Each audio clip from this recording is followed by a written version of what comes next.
5:05 now this morning. And time to check in with Damien standing by in studio. Good morning.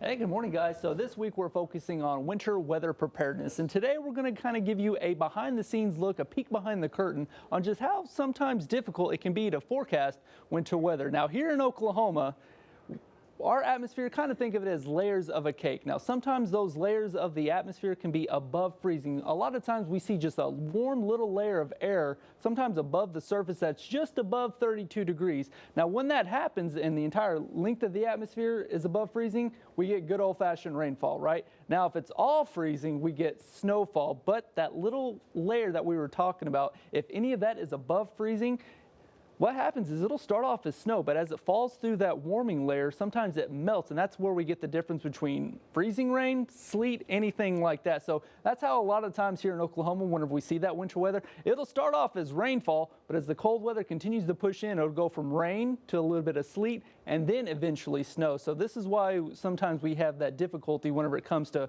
forecasting winter weather. So that's why it's always been a pain in our necks here for forecasters. And as you're heading out the door for the bus stop, even though we're talking about winter weather preparedness, not necessarily going to have to worry about that here for today. Yes, it'll be a chilly start here for your early Tuesday with temperatures in the mid 40s, but we're going to see a pretty nice warm up. We're going to see temperatures in the low 70s by lunchtime and recess. Highs today will make it into the mid 70s. So our normal high for this time of year is supposed to be 60. We're going to be about 10 to 15 degrees above that with some breezy south winds. So enjoy the weather for today, because coming up, we're going to talk about how you're going to have to swap out the sunglasses for umbrellas.